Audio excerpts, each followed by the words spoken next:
రండి, దేవుని వాక్యంలో ఒక మాట చూద్దాం.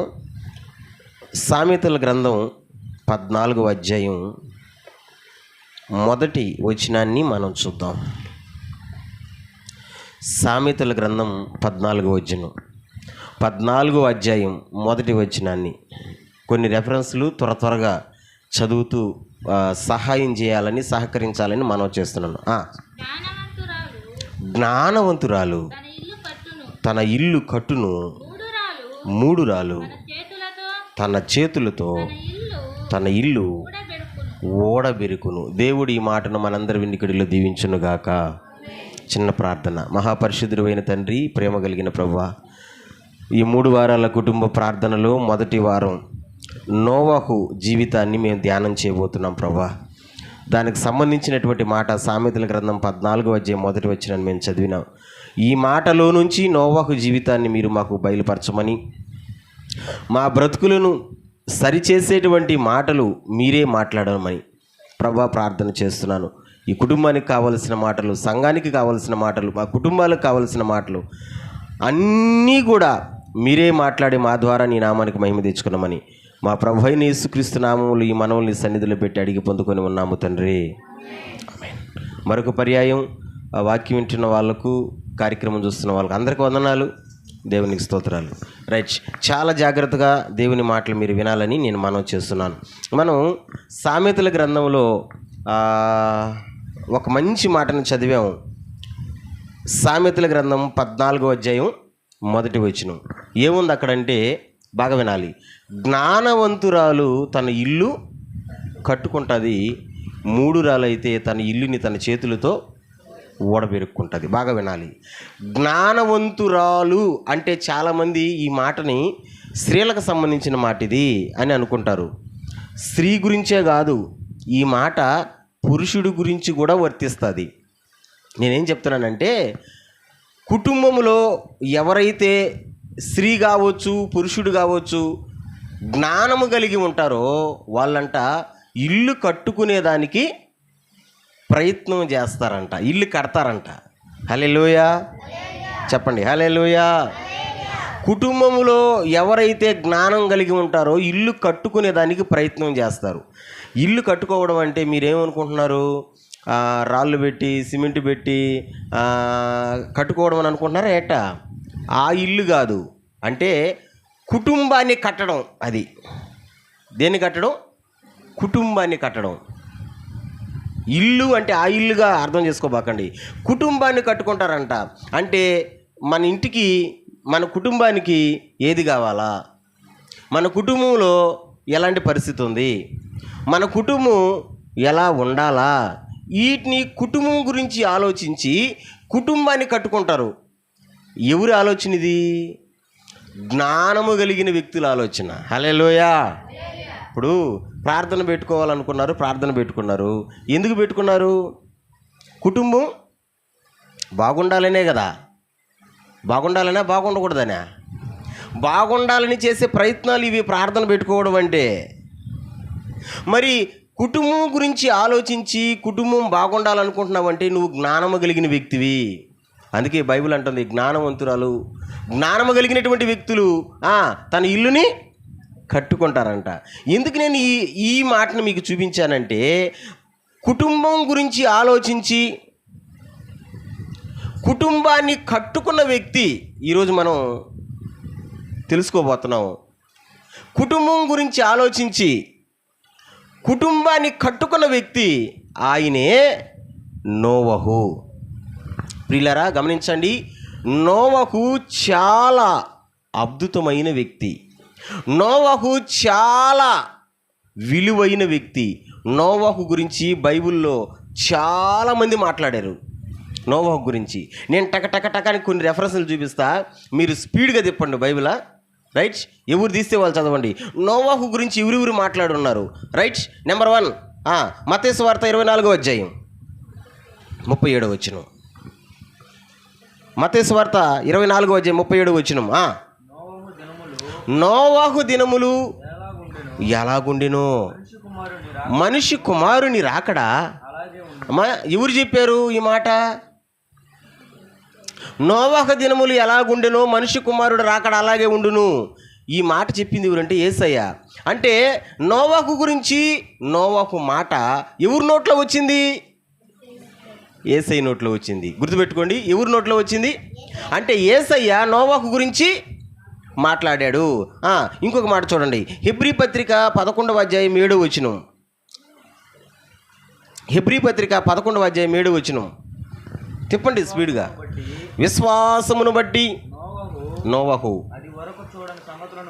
అది వరకు చూడని సంగతులను గురించి దేవుని చేత హెచ్చరించబడి భయభక్తులు గలవాడై తన ఇంటి వారి రక్షణ కొరకు ఒక ఓడను సిద్ధము చేసి. ఎవరు చెప్పారు ఈ మాట? నోవాహు గురించి మాట్లాడిన మాటే కదా. ఎవరు చెప్పారు ఈ మాట? పౌలు చెప్పాడు. హెబ్రీ సంఘానికి పౌలు చెప్పాడు. అంటే పౌలు గారి నోట నోవాహు మాట వినాలి, గుర్తుపెట్టుకోవాలి. ఫస్ట్ ఎవరి నోట్లో నుంచి వచ్చింది నోవాహు మాట? యేసయ్య నోట్లో నుంచి. సూపర్. రెండవది ఇప్పుడు ఎవరి నోట్లో చూపించాను? పౌలు గారి నోట్లో కూడా నోవాహు మాట వచ్చింది. ఇంకొక మాట చూడండి, 1 పేతురు పత్రిక 3వ అధ్యాయం 20వ వచనం. 1 పేతురు పత్రిక 3వ అధ్యాయం 20వ వచనం. దేవుని దీర్ఘశాంతము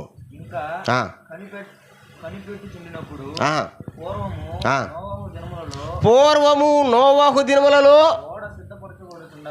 ఓడ సిద్ధపరచుచుండగా అవిధేయులైన వారి యొద్దకు అనగా చెరలో ఉన్న ఆత్మల యొద్దకు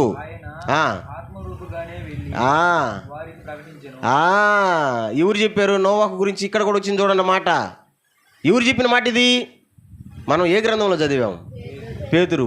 అంటే పేతురు గారి నోట్లో కూడా నోవాహు మాట, యేసయ్య నోట్లో నోవాహు మాట, పౌలు నోట్లో నోవాహు మాట, ఇప్పుడు పేతురు గారి నోట్లో కూడా నోవాహు మాట. ఇంకా చూడండి యెషయా గ్రంథం 54వ అధ్యాయం 9వ వచనం. యెషయా గ్రంథం 54వ అధ్యాయం 9వ వచనం.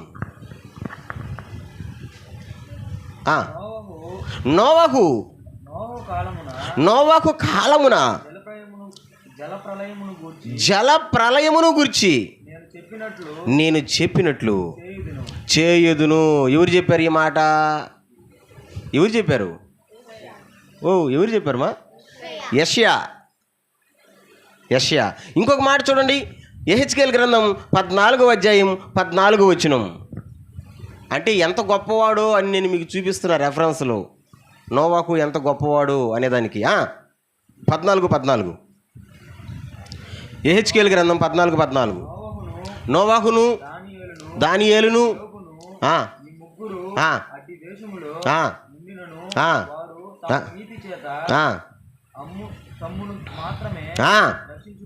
ఆమేన్. హల్లెలూయా చెప్పాల మనసారా, హల్లెలూయా. ఇక్కడ కూడా నోవాహు పేరు వచ్చింది, నోవాహు మాట వచ్చింది. ఇక్కడ వచ్చిన సందర్భంలో ఎవరు చెప్తున్నారు నోవాహు గురించి? యెహెజ్కేలు. ఎంతమంది నోట్లో నుంచి వచ్చింది నోవాహు మాట? ఇప్పుడు చదివించాను. ఎన్ని రెఫరెన్స్లు? 2, 3, 4, 5? ఒరే నాయన, 2, 3, 4, 5? సరే లెక్క పెట్టండి. ఫస్ట్ ఎవరి నోట్లో నుంచి వచ్చింది? సెకండ్ 3 పేతురు, 4 యెషయా, 5 ఇప్పుడు ఎంతమంది నోట్లో నుంచి వచ్చింది? 5 మంది నోవాహు గురించి ప్రస్తావించారు కదా. 5 మంది. నేను అంటాను 5 మంది ప్రవక్తలు కావచ్చు, భక్తులు కావచ్చు, 5 మంది నోవాహు గురించి చెప్పారంటే నోవాహు గొప్పోడా కాదా? చెప్పండి మా, గొప్పోడా కాదా? గొప్పోడే. దేవునికి స్తోత్రం. ఓడను కట్టుకున్నవాడు నోవాహు, ఇల్లును కట్టుకున్నవాడు నోవాహు. నేను అదే చెప్తా. కుటుంబం గురించి ఎవరైతే ఆలోచిస్తారో వాళ్ళు జ్ఞానం కలిగిన వాళ్ళు. కుటుంబంలో ఏంది నా పరిస్థితి ఇలాగుంది, కుటుంబంలో ఎందుకు ఈ పిల్లలు ఇలా ఉన్నారు, కుటుంబంలో ఉన్నటువంటి ఈ మనుషులు ఎందుకు ఇలా ఉన్నారు, ఈ కుటుంబాన్ని ఎట చేస్తే బాగుంటుంది అని కుటుంబాన్ని గురించి ఆలోచించి కుటుంబాన్ని కట్టుకునే వ్యక్తులు జ్ఞానము కలిగిన వ్యక్తులు. కుటుంబాన్ని కట్టుకొని కుటుంబాన్ని రక్షించుకున్నటువంటి వ్యక్తి నోవాహు. అందుకే గొప్పవాడని నేను చెప్తున్నాను. నోవాహు గురించి 5 మంది చెప్తున్నారు నోవాహు నోవాహు నోవాహు నోవాహు అని. ఇంతకీ నోవాహులో ఉన్న గొప్పతనం ఏంటి? నోవాహులో ఉన్న గొప్పతనం ఏంటి? ఒక మాట చూద్దాం. ఆది కాండానికి వచ్చేయండి. నోవాహులో ఉన్న గొప్పతనం ఏంటి? ఒక మాట చూద్దాం. ఆది కాండానికి వచ్చేయండి. 6వ అధ్యాయంలో 8వ వచనం చూద్దాం. 6వ అధ్యాయంలో 8వ వచనం చూద్దాం. నోవాహులో ఉన్న గొప్పతనం ఏంటి? అయితే నోవాహు యెహోవా దృష్టి యందు కృప పొందినవాడాయను. దేవునికి స్తోత్రం చెప్దామా? నోవాహంట నానవు వినండ్రా, నోవాహంట దేవుని దృష్టిలో కృప పొందినవాడు. బాబా జీవితానికి ఇంతకంటే గొప్ప ఏం కావాలా? జీవితానికి ఇంతకంటే గొప్పది ఏది ఉందన్నా? దేవుని దృష్టిలో కృప పొందినవాడు. వినాలి, మనుషుల దృష్టిలో కాదు, మనుషుల దృష్టిలో కాదు, దేవుని దృష్టిలో కృప పొందినవాడు. నిన్న ఉపవాస ప్రార్థనలో కూడా నేను ఇదే చెప్పా. దేవుడు ఎందుకు ప్రేరేపించాడు ఆ మాటని? మన భక్తి విన్నవాళ్ళు చెప్పండి. నిన్న శ్రీనివాస సత్రంలో మెసేజ్ విన్నవాళ్ళు చెప్పండి. మన భక్తి ఎవరికి కనిపించాలా? మనుషులుగా? మనుషులకి కనిపించే భక్తి అది వృధా భక్తి, అది వేస్ట్ భక్తి కదా. ఎవరి దృష్టిలో మనం కృప పొందుకోవాలంట? నోవాహు దేవుని దృష్టిలో కృప పొందుకున్నాడంట. మనుషుల దృష్టిలో మనం ఎంత మంచి పేరు తెచ్చుకున్నా, ఈరోజు మనల్ని మంచి అన్నవాడు రేపు చెడ్డ అంటాడు.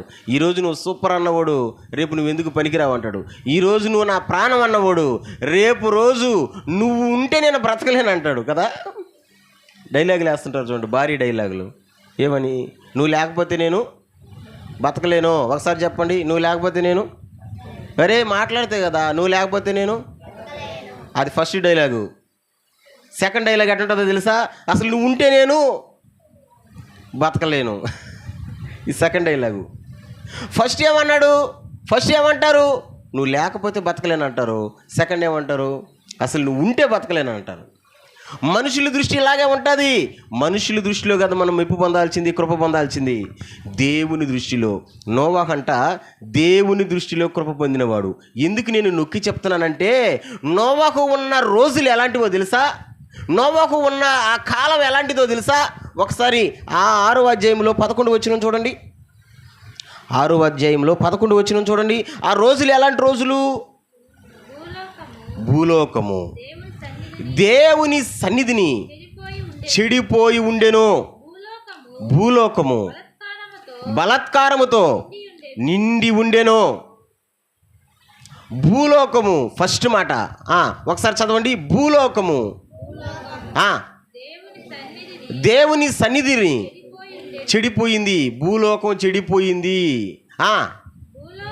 భూలోకము బలాత్కారముతో నిండిపోయింది. భూలోకము చెడిపోయి ఉంది. భూలోకము బలాత్కారంతో నిండి ఉంది. ఎప్పుడు మాటిదంటే నోవాహు రోజుల్లో భూమి అంతా చెడిపోయి ఉంది. మనుషులందరూ చెడిపోయి ఉన్నారు. ఎవరికి ఇష్టం వచ్చినట్టు వాడు బతుకుతున్నాడు. ఎవరికి ఇష్టం వచ్చిన దారిలో వాళ్ళు పోతున్నారు. విచ్చలవిడిగా. ఒక మాటలో చెప్పాలంటే మనుషులు ఎట్ట బతుకుతున్నారంట? విచ్చలవిడి. విచ్చలవిడి అంటే ఎవరు చెప్పినా వినరు. విచ్చలవిడిగా బతుకుతున్నారంట. భూలోకము దేవుని సన్నిధిలో చెడిపోయి ఉంది. దేవుడు భూలోకమును చూసినప్పుడు అక్కడ రాసిన ఒక మాట ఉంటుంది, నాకు చాలా బాధేసిన మాట. దేవుడంట భూలోకమును చూసినప్పుడు 7వ వచనంలో ఉంటుంది ఆ మాట, నొచ్చుకుంటాడంట హృదయంలో. మనుషుల్ని నేను ఎందుకు చేశానురా, మనుషుల్ని నేను ఎందుకు చేశానురా అని దేవుడంట నొచ్చుకుంటాడంట. అంతగా చెడిపోయి ఉంది భూలోకం. అంతగా చెడిపోయి ఉన్నారు మనుషులు. చెడిపోయినటువంటి భూలోకంలో చెడిపోయినటువంటి మనుషుల్లో బాగా వినండి. నోవాహు కృప పొందుకో ఉన్నాడంట. స్తోత్రం చెప్పండి. ఇది ఎట్టుందంటే బుడదలో పెరిగిన తామర పువ్వు లాగా ఉంటుంది కదా. తామర పువ్వు చూసారు మీరు? ఏడన్నా ఏడ పెరుగుతుంది అది? అది ఎక్కడ పుడుతుంది? బురదలోనే. ఎక్కడో పువ్వు పూస్తుంది బురదలోనే. గమనించండి, దాని మీద ఉంటుందా బురద? ఉండదు. అది బురదలోనే పుడుతుంది. మళ్ళీ కదా. భూలోకమంతా చెడిపోయి ఉన్నా సరే, భూలోకమంతా బలాత్కారంతో నిండి ఉన్నా సరే, నోవహు మాత్రము దేవుని చేత కృప పొందినవాడు. అందుకనే నోవాహు గురించి యెషయా మాట్లాడతాడు, నోవాహు గురించి యెహెజ్కేలు మాట్లాడతాడు, నోవాహు గురించి పేతురు మాట్లాడతాడు, నోవాహు గురించి పౌలు మాట్లాడతాడు, నోవాహు గురించి అందరికంటే మిన్నగా యేసయ్య కూడా మాట్లాడతాడు. హల్లెలూయా. నేను ఈరోజు కుటుంబంలో ఏం చెప్తున్నానంటే, నోవాహులాగా మనం కూడా దేవుని దృష్టిలో కృప పొందుకోవాలా. భూలోకం చెడిపోయి ఉంది, అప్పుడు కాదు ఇప్పుడు కూడా అట్టే ఉంది. అప్పుడు కాదు ఇప్పుడు కూడా. చెప్పండి, ఇప్పుడు కూడా విచ్చలవిడిగా బతికే వాళ్ళు లేరా? విచ్చలవిడిగా తిరిగే వాళ్ళు లేరా? విచ్చలవిడిగా పనులు చేసుకునే వాళ్ళు లేరా? ఉన్నారా లేరా? లేరా? అప్పుడే కాదు ఇప్పుడు కూడా ఉన్నారు. నా ఇష్టం అనే వాళ్ళు ఉన్నారు, నాకు నచ్చినట్టు నేను ఉంటాను ఉండేవాళ్ళు ఉన్నారు, భయంకరమైనటువంటి స్థితులు కలిగినటువంటి వాళ్ళు ఉన్నారు. నేను అదే అంటాను, ఎవరు ఎట్టపోయినా, లోకము ఎట్టపోయినా సరే, మనము మాత్రము నోవాహులాగా చెప్పండి దేవుని చేత కృప పొందుకోవాలా. హల్లెలూయా, హల్లెలూయా. నానా, దేవుని కృప పొందుకోవడం అంటే ఆసామాసి పని కాదుమో.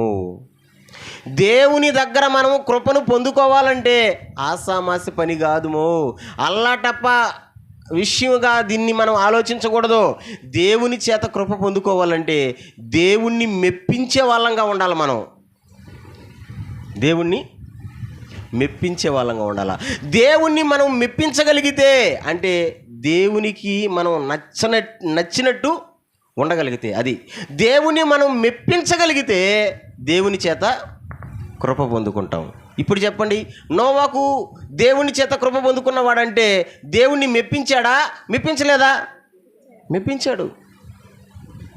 ఈ మొదటి కుటుంబ ప్రార్థనలు నేను కూడా చెప్తున్నాను.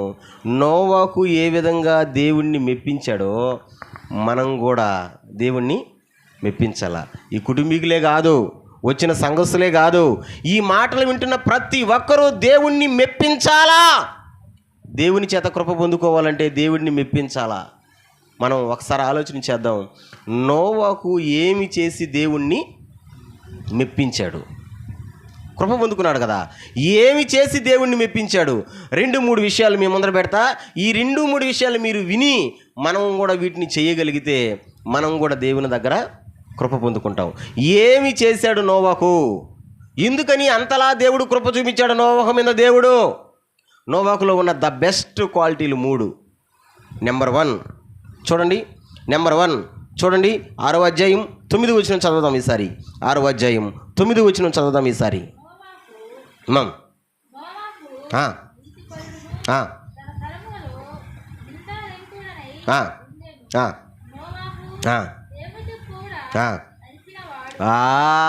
ఆ లైన్ అండర్లైన్ చేయండి.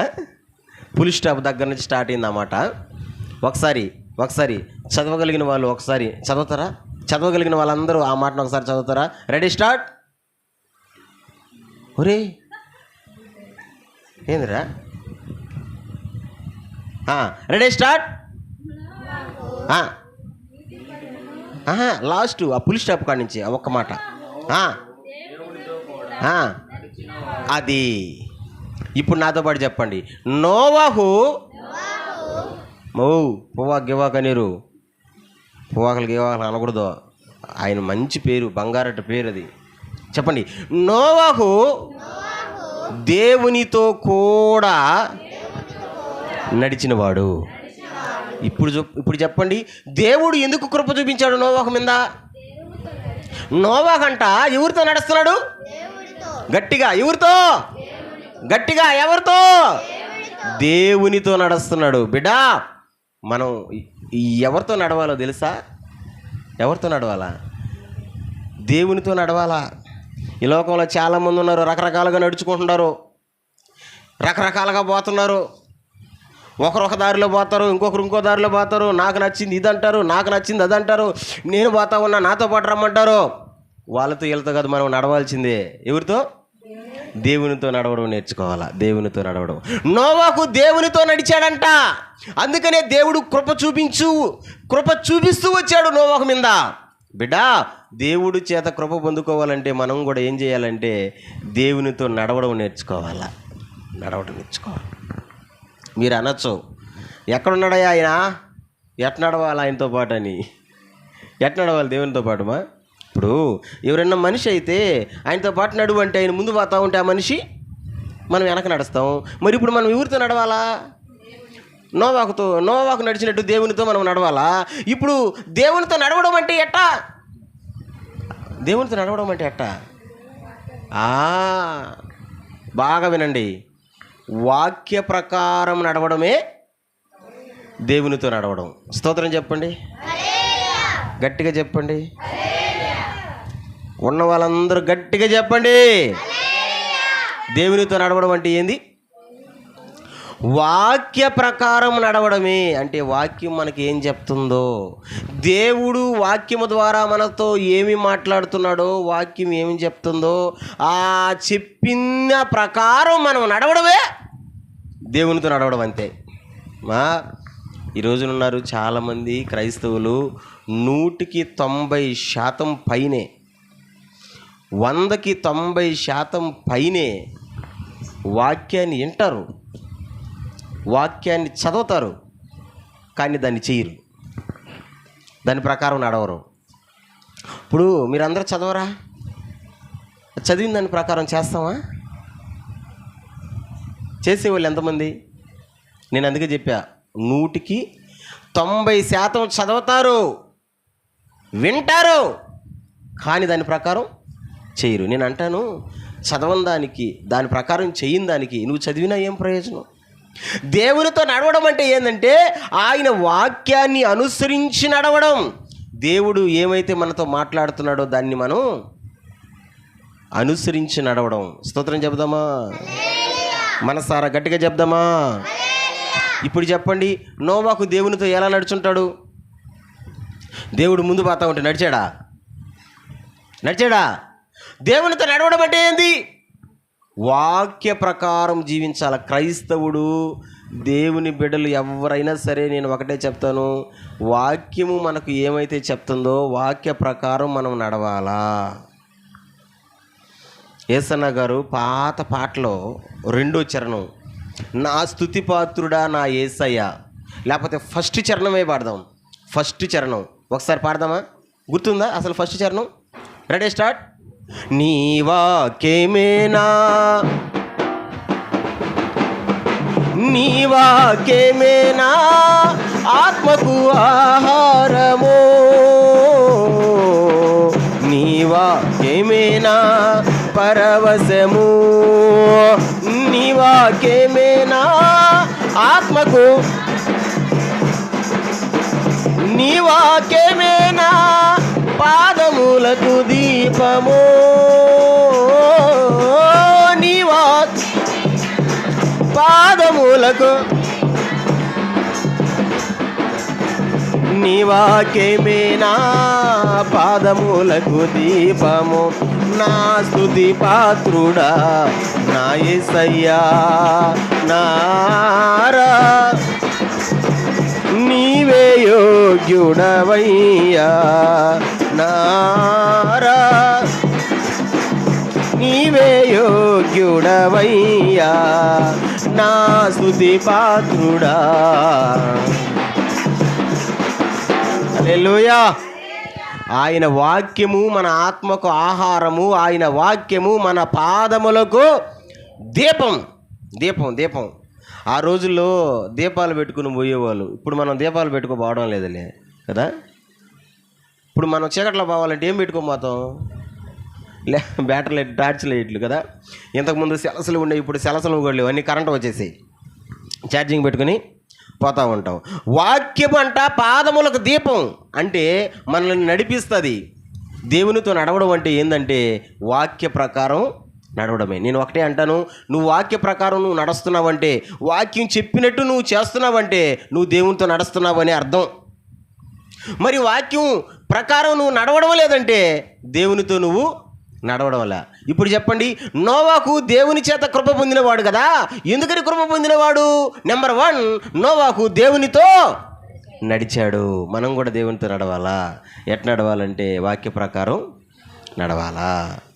రెండవది చూద్దాం. అది 6వ అధ్యాయంలో 22వ వచనం చూద్దామా? ఆదికాండం 6వ అధ్యాయంలో 22వ వచనం చూద్దామా?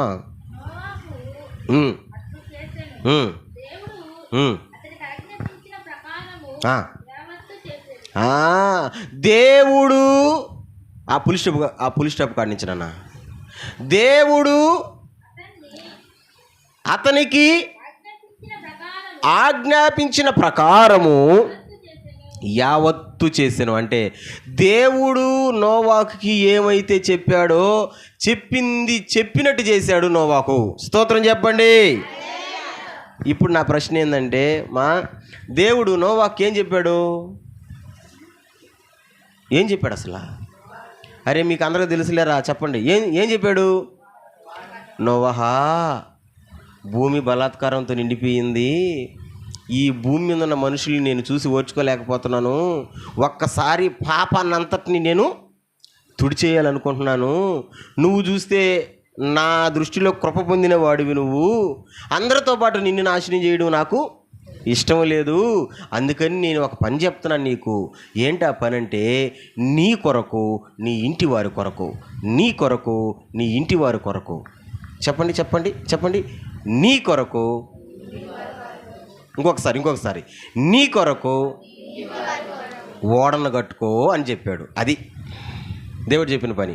ఓడను కట్టుకో అంటే ఒక పడవను కట్టుకో అని చెప్పాడు. పడవని ఎలా కట్టాలా, దాని కొలతలు ఎలా ఉండాలా, దాన్ని దేంతో కట్టాలా, ఏ విధంగా దాన్ని అతికించాలా, అన్నీ దేవుడే చెప్పాడు. కొలతలతో సహా దేవుడే చెప్పాడు. కొలతలు, మూరలు అన్నీ దేవుడే చెప్పాడు. మనం చదివాం 6వ అధ్యాయం 22వ వచనం. దేవుడు ఎట్టయితే చెప్పాడో చెప్పండి అలాగే చేశాడంట. స్తోత్రం చెప్పండి. హల్లెలూయా. దేవుడు తనకు ఆజ్ఞాపించిన ప్రకారం నోవాకు చేశాడు. దేవుడు చెప్పినట్టు చేశాడు. నేను చెప్పినట్టు చెప్పండి ఆ మాట. దేవుడు చెప్పింది, ఇంకొకసారి చెప్పింది. మరి మాట్లాడితే కదా వెనకుండే వాళ్ళు కూడా చెప్పండి అన్న. చెప్పింది ఎక్స్ట్రాలు చేశాడా? కొంతమంది చెప్పింది చెప్పినట్టు ఎక్స్ట్రాలు చేస్తారు కదా. చెప్పింది చెప్పినట్టే చేయాలా. ఏ కొలత అయితే చెప్పాడో, ఏ మ్రానైతే చెప్పాడో, ఏ విధంగా చేయమన్నాడో అదే విధంగా యాజ్ టీజ్ చేశాడు. పడవ కట్టేశాడు. 1 కాదు, 2 కాదు, 3 కాదు, 4 కాదు, 5 కాదు, 100 సంవత్సరాలంట పడవ కట్టింది నోవాకు. చెప్పండి రా, ఎన్ని సంవత్సరాలు? నమ్ముతారా మీరు? పడవ నోవాకు కట్టేసరికి ఎన్ని సంవత్సరాలు పట్టింది? మీరు చెప్పండి. 100 సంవత్సరాలు ఎందుకు పట్టింది? 100 సంవత్సరాలు ఎందుకు పట్టిందంటే ఎవరు సహాయం చేయలే. ఎవరు సహాయం చేయలే. పడవను కట్టింది ఎంతమంది అంటే 8 మందే. ఎవరా 8 మంది? నోవాకు కుటుంబం. నోవాకు, ఆయన భార్య, ఆయన 3 కొడుకులు, 3 కోడళ్ళు, మొత్తం ఎంతమంది?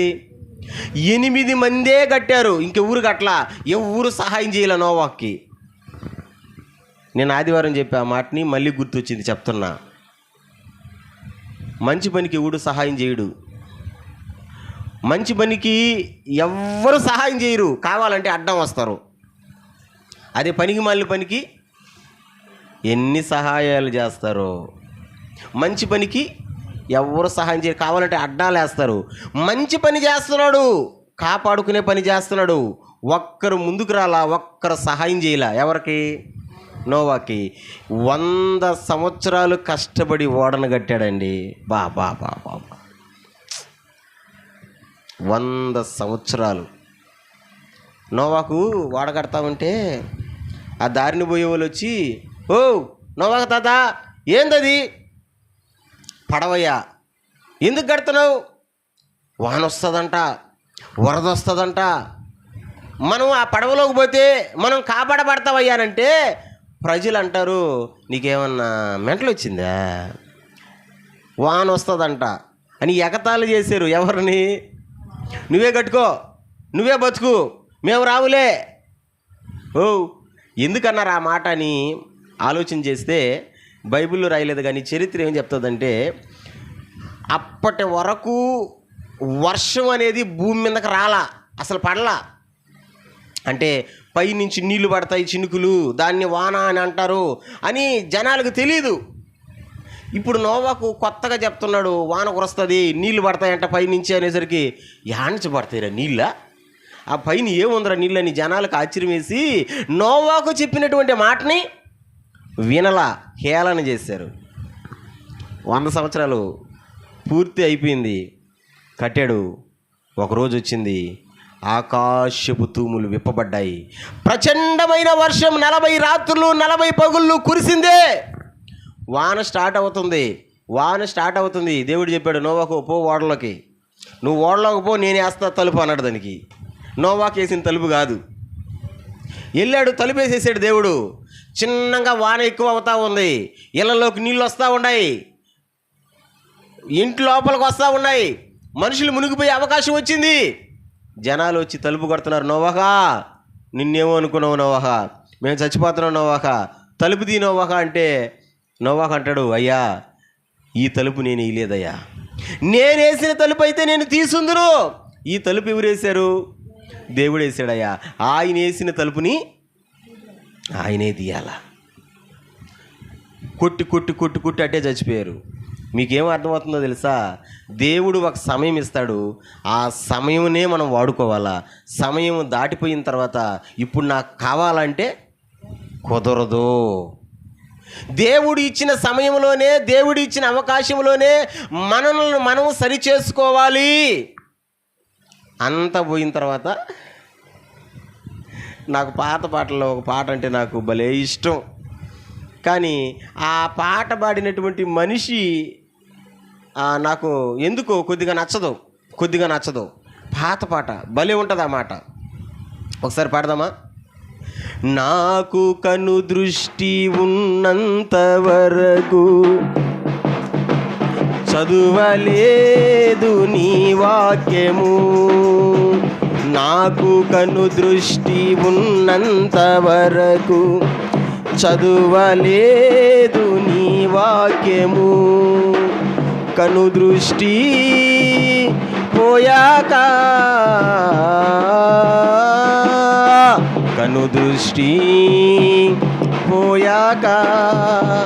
చదవాలని ఉంది నీ వాక్యము, చదవాలని ఉంది. హల్లెలూయా. కంటి చూపు ఉన్నంత వరకంట వాక్యం చదవాలని ఆశ లేదంట, చదవలేదంట. ఇప్పుడు పోయింది కనుచూపు.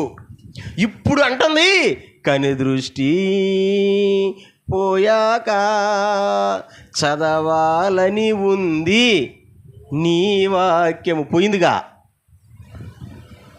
పోకముందే చదవాలి నువ్వు. ఈ రోజున జనాలు టైం బాగొట్టుకుంటున్నారు. దేవుడు మారు మనసు ఇచ్చేదానికి అవకాశం ఇస్తే, దేవుడు మారేదానికి అవకాశం ఇస్తే దాన్ని పోగొట్టుకుంటున్నారు. రేపు ఒకరోజు శిక్ష నీ మీదకి వచ్చినప్పుడు, అయ్యో ఆ రోజు పాస్టర్ చెప్పాడు, ఆ రోజు దేవుడు చెప్పాడు, ఆ రోజు నేను మారుంటే బాగున్ను, ఆ రోజే నా జీవితాన్ని సరి చేసుకుంటే బాగున్ను అంటే కుదరదు కదా. నోవాహు దేవుడు చెప్పినట్టు చేశాడు. 100 సంవత్సరాలు కట్టాడంట పడవని. మొత్తాన్ని కట్టేశాడు. ఇప్పుడు చెప్పండి, గెలిచాడా ఓడిపోయాడా? హల్లెలూయా. నోవాహు గెలిచాడా ఓడిపోయాడా? మీ నోరులు పెద్ద గుంటలు ఆడాలివా? చెప్పండి, గెలిచాడా ఓడిపోయాడా?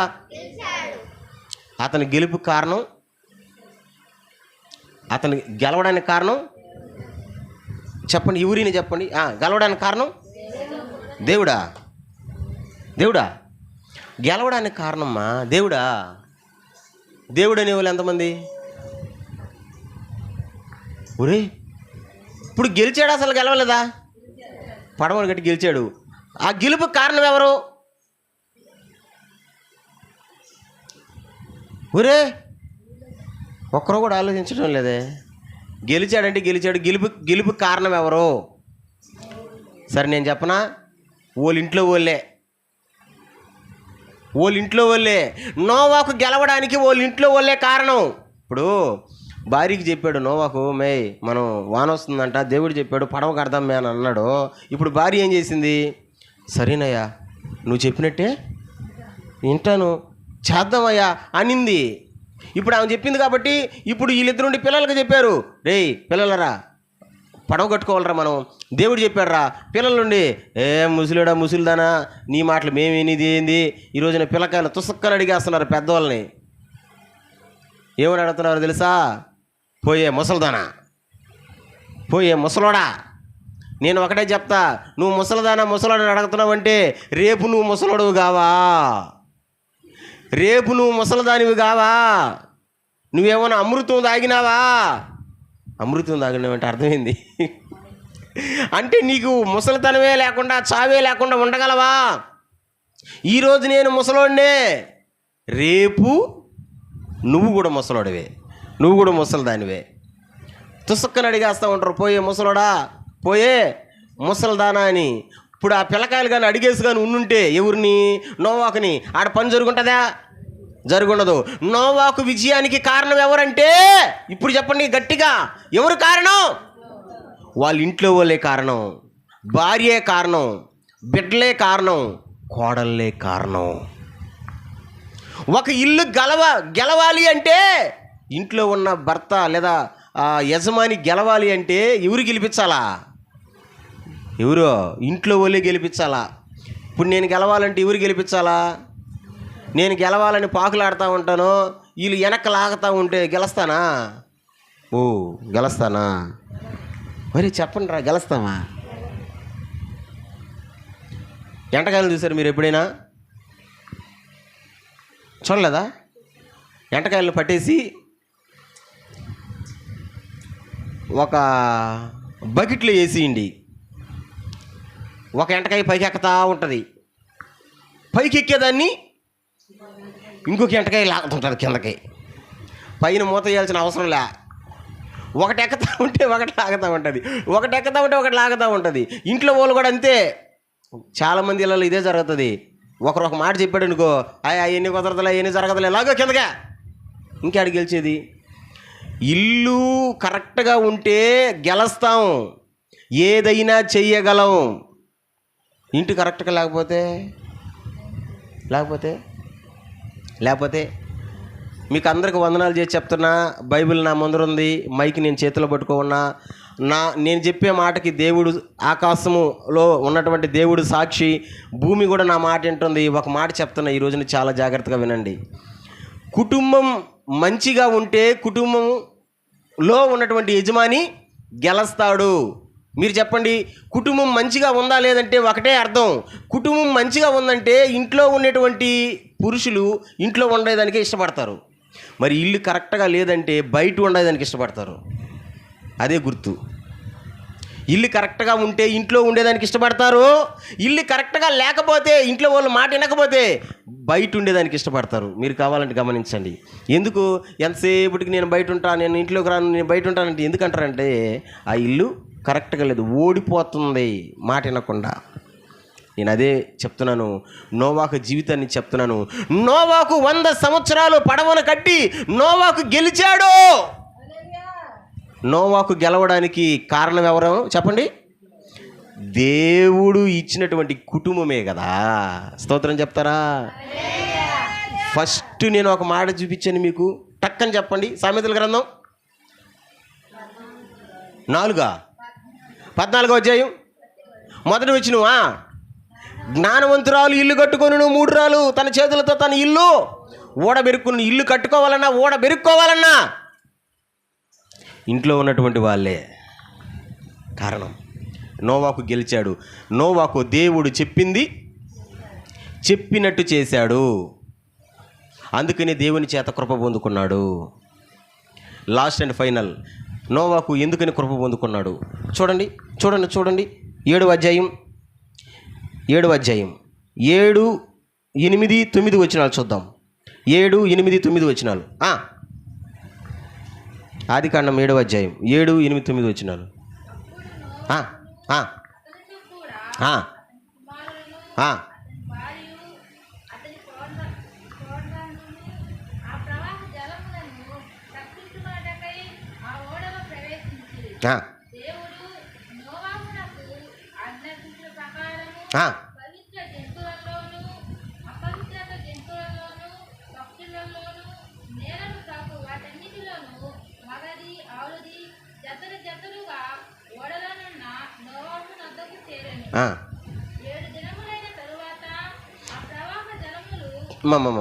నోవాహు యొద్దకు చేరెను. బాగా వినండి.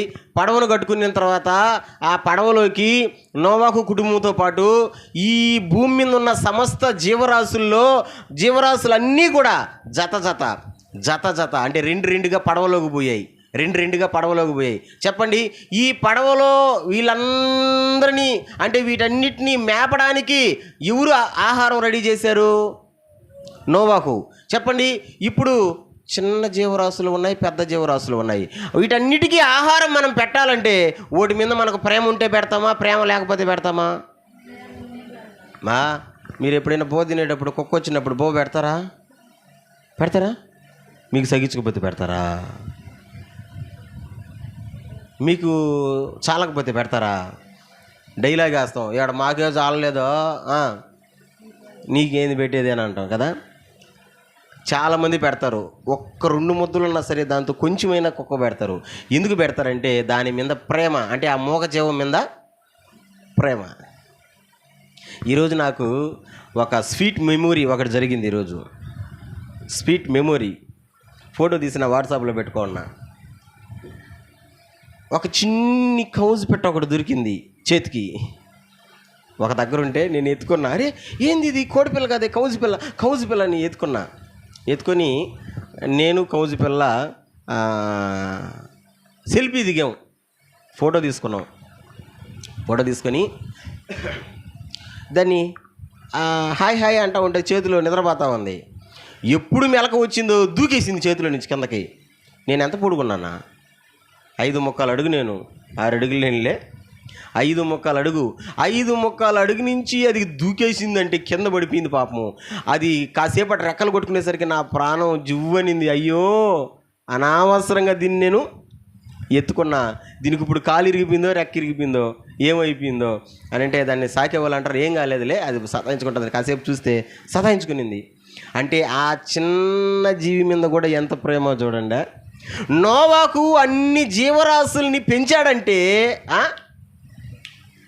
నోవాకు అన్ని జీవరాశుల్ని సాకాడంటే ఎంత గొప్ప విషయమో చూడండి. మీకు తెలియని ఒక సీక్రెట్ చెప్తా, ఇక్కడ గుర్తుపెట్టుకోండి. ఎన్ని రోజులు వచ్చింది వాన? మీకు తెలుసుగా, చెప్పండి. వాన ఎన్ని రోజులు వచ్చింది? 40 పొగుళ్ళు. 40 అనుకోబాకండి, 40 రోజులు 40 రాత్రులు వాన వస్తే భూమి మీద పడిన నీళ్లు ఇక్కుపోవడానికి 150 రోజులు పట్టింది. ఎన్ని రోజులు? ఇప్పుడు చెప్పండి, 150 ప్లస్ ఒక 40.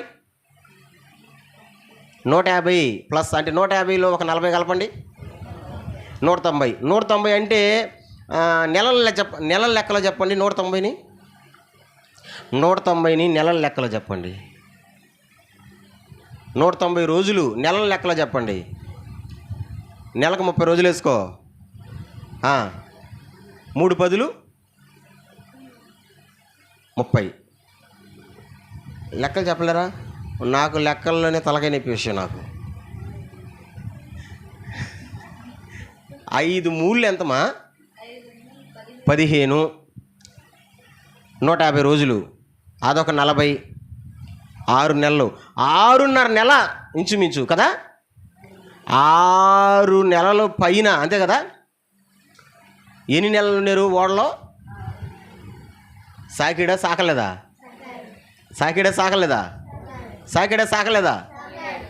ఎట్ట సాకుంటాడు? ఎంత ప్రేమయా, అంతే కదా. ఎంతో ప్రేమయా నేనంటే నీకు చాలా ప్రేమయా. ఎంత ప్రేమయా, ఎంతో ప్రేమయా నేనంటే నీకు చాలా ప్రేమయా. చాలే.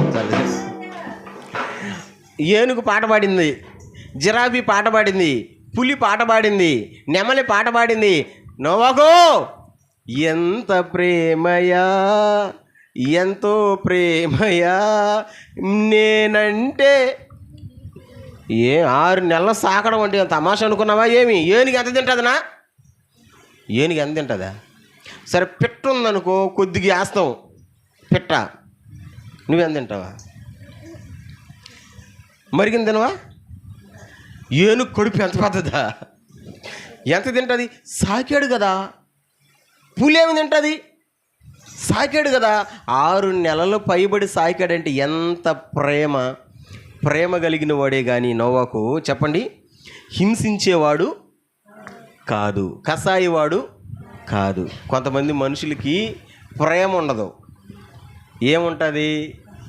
హింసించడం ఏముంటుంది? కసాయితనమే ఉంటుంది. కసాయి అంటే ఏందిమా? లాగిపెట్టి పీక కోసిపారేయడం కసాయి. దాంతో వాళ్ళకు ఒక సంతోషం, దాంతో వాళ్ళకు ఒక ఆనందం, దాంతో వాళ్ళకు ఒక సంతోషం. అంటే ఒక మనిషిని బాధ పెట్టడం, ఒక మనిషిని హింసించడం, ఒక మనిషిని ఏడిపించడం అది ఒక సరదా. ఉన్నారా లేరు అలాంటి వాళ్ళ? ఉన్నారనే వాళ్ళ స్తోత్రం చెప్పండి. ఈరోజు నేను ఇంటర్నేషనల్ స్పీకర్ జాన్ వెస్లీ ఆయన మెసేజ్ వింటా ఉన్నా ఈరోజు. ఎందుకో నాకు అదొక అలవాటు, స్నానం చేసేటప్పుడు ఎవరో ఒకరు మెసేజ్ వింటూ ఉంటాం. ఈరోజు జాన్ వెస్లీ పాస్టర్ గారు మెసేజ్, అది పూర్తిగా వినాలి, దాన్ని కొద్దిగా ప్లే చేస్తే సేమ్ ఇదే టాపిక్ మీద మాట్లాడుతున్నాడు. అరే ఈరోజు నేను చెప్పాలనుకున్న టాపిక్ ఏందబ్బా ఈయన చెప్తున్నాడు అనుకుని కాసేపు జాగ్రత్తగా ఆలోచిస్తే ఆయన ఏం చెప్తున్నాడంటే, కొంతమంది మనుషులు ఉంటారు, వాళ్ళకి హింసించడమే ఇష్టం, వాళ్ళకి ఏడిపించడమే ఇష్టం అని ఒక చిన్న ఎగ్జాంపుల్ చెప్పాడు. రాజమండ్రి ఏరియాలోనంట ఒక భార్య భర్తని చాలా హింసిస్తుందంట, ఏడిపిస్తుందంట. అసలు ఒక సరదా అంట. ఎట్టి ఏడిపిస్తుందంటే, మంచి వంట వండుతుందంట. ఆ వంటలో కిరసన ఎత్తి పోసేస్తుందంట, డీజిల్ ఎత్తి పోసేస్తుందంట, ఓడు ముందర పెడుతుందంట. ఓడు ఆస్తి నా భార్య వండి నాకు పెట్టింది అనుకొని కలిపి నోట్లో పెట్టుకోకపోతే ఆయిల్ గబ్బు కొడుతుందంటది. కానీ జనాలకేమో నేను వండి పెడుతున్నా నా భర్తకి, కానీ ఓడు మాత్రం తినకూడదు. ఎంత శాడిస్ట్ మైండ్ అది, ఎంత ఫ్రాడ్ మైండ్ అది. జనాల్లో మాత్రం నేను బాగా చూసుకుంటున్నాను నా భర్తని, కానీ పర్సనల్గా మాత్రం వాడిని ఏడిపించడం నాకు ఇష్టం, వాడిని ఇబ్బంది పెట్టడం నాకు ఇష్టం, వాడిని హింసించడం నాకు ఇష్టం కదా. కానీ మన నోవాహు ఎలా అంటాడుమా? హింసించేవాడా? చెప్పండి, హింసించేవాడా? నేను అంటాను, హింసించేవాడైతే రోజు నాన్ వెజే. ఎవరికా? నోవాహుకి. ఎందుకంటే పిట్టలన్నీ ఆడున్నాయి, జంతువులన్నీ ఆడున్నాయి, పడవలోనే ఉన్నాయి కదా, చేతికాడే ఉన్నాయి కదా, అన్నీ ఉడుకు తినేసును. ప్రేమ కలిగిన వాడు, ఎవ్వరికి కూడా హాని చేసేవాడు కాదు, హింసించేవాడు కాదు. అందుకనే దేవుని దృష్టిలో కృప పొందుకున్నాడు. దేవునికి స్తోత్రం చెప్పండి, గట్టిగా చెప్పండి. దేవుని దృష్టిలో నోవాహు ఎందుకు కృప పొందుకున్నాడు? టకటగా చెప్పండి. నెంబర్ 1, దేవునితో కూడా నడిచాడు కాబట్టి కృప పొందుకున్నాడు. నెంబర్ 2, దేవుడు చెప్పింది ఎక్స్ట్రాలు చేయకూడదు, చెప్పిందే చెయ్యాలంతే. చెప్పినట్టు చేశాడు కాబట్టి కృప పొందుకున్నాడు. లాస్ట్ అండ్ ఫైనల్ నెంబర్ 3, నోవాహు ప్రేమ కలిగినోడే కానీ హింసించేవాడు కసాయుడు కాదు. బిడ్డా, ఈ 3 లక్షణాలు నీలో కూడా ఉంటే నీవు కూడా దేవుని దృష్టిలో కృప పొందుకుంటావు. నీవు కూడా నీ ఇంటిని నోవాహులాగా రక్షించుకుంటావు. నోవాహులాగా నీ ఇంటిని నువ్వు రక్షించుకుంటావంటే జ్ఞానము కలిగిన వ్యక్తివి నువ్వు. స్తోత్రం చెప్పండి. ఒక చిన్న మాట నన్ను అడగనివ్వండి చివరగా. నిజంగా నువ్వు నీ ఇంటి గురించి ఆలోచిస్తున్నావా? నీ పిల్లల గురించి ఆలోచిస్తున్నావా? నీ కుటుంబ పరిస్థితుల గురించి ఆలోచిస్తున్నావా? ఎట్టపోతే అటు బానీలు అనుకుంటున్నావా? ఎట్టపోతే అట్ట పోతుందని అని అనుకుంటున్నావా? అటు అనుకున్నావంటే నువ్వు 3 రాలివి, నువ్వు 3 మనిషివి. నీ చేతులతోనే నీ కుటుంబాన్ని ఓడబెరుక్కునే మనిషివి. మనం అట్టు ఉండకూడదు కదా. మనం ఎట్టుండాలా? మన కుటుంబాన్ని మనం కట్టుకునే వ్యక్తులంగా ఉండాలా. నోవాహులాగా దేవుని దగ్గర కృప పొందుకోవాలా. కృప పొందుకోవాలంటే దేవునితో పాటు నడవాలా, ఆయన చెప్పినట్టు చెయ్యాలా. ప్రేమ జాలియే ఉండాలి కానీ మనల్లో కసాయితనం, హింసించేతనం ఉండకూడదు. నాకు చిన్నప్పుడు ఒక విచిత్రమైనటువంటి ఒక అలవాటు ఉండేది. ఇప్పుడు దాని గురించి నేను ఆలోచన చేస్తుంటే ఇప్పుడు నా మీద నాకే కోపం వస్తుంది. నాకున్న అలవాటు అలాంటిది. ఏంది అలవాటు అంటే, తూనీగులను పట్టుకొని డాక్టర్ల కాడ ఇంజక్షన్లు ఉంటాయిలే, ఇంజక్షన్లు సూదులు వేస్తుంటారు డాక్టర్లు, అవి సిరంజలు తెచ్చుకొని వాడి బారేసినటివి ఆ నీళ్లు లాగి ఆ సిరంజలతో తూనీగులు, పెద్ద తూనీగులు పట్టుకొని కడుపుల్లోకి ఇంజక్షన్ అంటే డాక్టర్లు సూది వేస్తారు కదా, అటు వేసి వదిలేస్తే పాపం ఈ మొయ్యలేక కింద పడి గిలగలా తట్టుకుంటా ఉంటే నేను నవ్వేది. నేను దీనికి ఆపరేషన్ చేశాను, దీనికి నేను ఇంజక్షన్ వేసి నవ్వేది. ఎన్ని తూనీగులను చంపేస్తుంటాను ఆ విధంగా. ఇప్పుడు అప్పుడు చేసిన పని ఇప్పుడు తెలుసుకుంటా ఉంటే నా మీద నాకు అసహ్యం వేస్తుంది, నా మీద నాకు కోపం వస్తుంది. పనికి మళ్ళీ ఉండరా నేను అని. ఎన్ని తొండలను చంపేశానంటే అన్ని తొండలను చంపేశా. తెలుగులో ఒక సామెత ఉందంట, మీ ఇప్పుడు పిల్లకాయలకి తెలుసో తెలీదో, తెలుసుమే నీకు, కప్పను కాపాడాలి, నువ్వు చెప్పమా, కప్పను కాపాడాలి. ఒరే నీకు కూడా తెలీదా, మీకు కూడా తెలీదా? కప్పను కాపాడాలి, తొండని తోలు తీయాలంట. మా పిల్లకాయలు ఎవరో కనిపెట్టేసారు దాన్ని. అందుకని తొండ కనబడినప్పుడంతా ఏం చేసేదంటే బాణాలు వేసేది, ఉచ్చులేసేది, చంపేసేది. ఎందుకంటే తొండని ఏం చేయాలంట, అది ఏం చేసిందిరా నిన్ను, ఏమి చేసిందంటే నేనేమనేదో తెలుసా, నన్ను ఎక్కిరిచ్చింది అనేది. ఏమి ఎట్ట ఎక్కిరిచ్చిందిరా, ఇష్టంటది నన్ను ఎక్కిరిచ్చింది. ఒరే దాని జబ్బది, దాని అలవాటది. అప్పుడు చేసిన పనికిమాలిన పనులు పిల్లరా. అందుకని ఇప్పుడు చిన్న ప్రాణికి కూడా హాని చేయడం నాకు ఇష్టం ఉండదు. బయటికి వెళ్తే పాస్టర్ వచ్చాడని చెప్పి ఇంక చెప్పండి లేపేస్తా. బయటికి వెళ్తే పాస్టర్ వచ్చాడని చెప్పి వేట మాంసం తీసుకొచ్చి పెట్టేవాళ్ళు ఉంటారు. ఒకసారి జింక మాంసం తీసుకొచ్చేసినారు, ఫ్రై చేసినారు. నా ముందర తీసుకొచ్చి పెడితే అదొక రకంగా కనబడుతుంది. అది ఆ కండలో ఏంది ఇది అని అంటే, జింక మాంసం సార్, మంచి ఒంటికి ఆరోగ్యం, తిను అంటే ఎవరో చెప్పున్నారు. జింకంట మనం చంపేటప్పుడు చిన్న బిడ్డ ఏడ్చినట్టు ఏడుస్తుందంట, మనిషి ఏడ్చినట్టు ఏడుస్తుందంట, కన్నీళ్ళు కారుస్తుందంట. అది గుర్తొచ్చింది నాకు. ఒరే అది ఎట్టి ఏడుస్తుంటుంది. నువ్వు కసాయివాడు కాబట్టి నువ్వేం చేసేవు దాన్ని. ఈ సైడ్ తోటలోకి పోయేటప్పుడు ఈ సైడు నల్ల కొంగలు అంటారు వాటిని, కంకనాయి అనుకుంటుంది అని పేరు. కంకనాయిలు వచ్చి వాళ్ళు ఉంటాయి. నేను కానీ వెళ్ళానంటే తరివేస్తా ఒకటి అన్నింటినీ, పోండి దూరంగా. ఎందుకు తరుగుతాను తెలుసా, మిమ్మల్ని కానీ చూసినారనుకో మా వాళ్ళు అంటే ఎవరా, ఈ ఏరియాలో ఉండే వాళ్ళు ఉచ్చులేసి కాట్బలేసి కొట్టుకొని తినేస్తారు. మీరు బతకాలంటే ఈ ఏరియాలో ఉండబాకండి, వెళ్ళండి అని చెప్తుంటా. నా భాష అర్థమైతే నిజంగానే వెళ్తాయి, కానీ అర్థం కాదు కదా. ఎందుకు చెప్తున్నానంటే, ప్రేమ కలిగిన మనస్సు మనకు ఉండాలా. హింసించే మనసు, కసాయితనం మనిషిని కావచ్చు, లేదా జంతువుని కావచ్చు, దేన్ని కావచ్చు ఉండకూడదు. నోవాహు మనసు అలాంటి మనసు. అందుకనే దేవుని దగ్గర కృప పొందుకున్నాడు. అటువంటి మనసు మాకు దయచేయండి ప్రభు అని ప్రార్థన చేద్దాం. మొదటి కుటుంబ ప్రార్థనలో ప్రార్థన చేద్దాం.